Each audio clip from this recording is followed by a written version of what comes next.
The teacher didn't let me use the bathroom during class, so I kidnapped his children and skinned his dog alive. It was like any other day at school, long and boring. Except that day, I drank 5 cartons of milk. Not the best idea, I know. But that didn't matter, because it was in the past now. I was sitting there, and halfway through the period, my stomach makes the worst growling sound I've ever heard. I quickly raised my hand and asked to go to the bathroom, but my worthless teacher, Mr. Johnson, just said, "Not now, we're in the middle of a lesson." I said to him, "But I really need to go." He still didn't let me. The whole rest of the class, I sat there with a horrible stomachache, and it growled loudly for the entire period. Embarrassing. If it weren't for Mr. Johnson, I never would have been inconvenienced like that, so I made sure he would face the consequences of his actions. That night, I snuck into Mr. Johnson's house. He had 2 little children, 1 girl and 1 boy. I went to each of their rooms and chloroformed them. If I made any mistakes, it was game over. However, I was meticulous enough to make it out of the house with both children passed out, and surprisingly, the dog too. It was very friendly and did not bark at all. I simply picked it up and took it away. I threw the 2 children and the dog in the trunk of my car.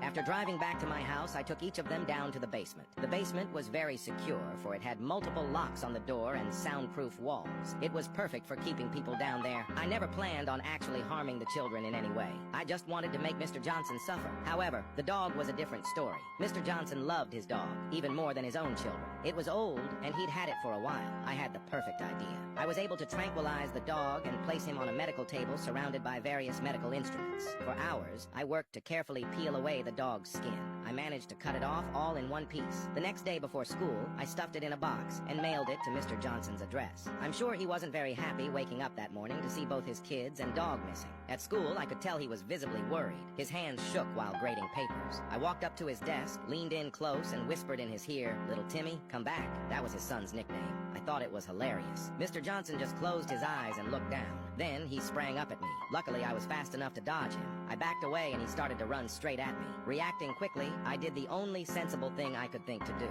I pulled out my fully automatic M16 rifle, letting off an entire magazine into his face. He was unrecognizable, and being the most hated teacher in the school, students cheered. I was sent to court, but it was ruled self-defense. I guess he should have just let me use the bathroom.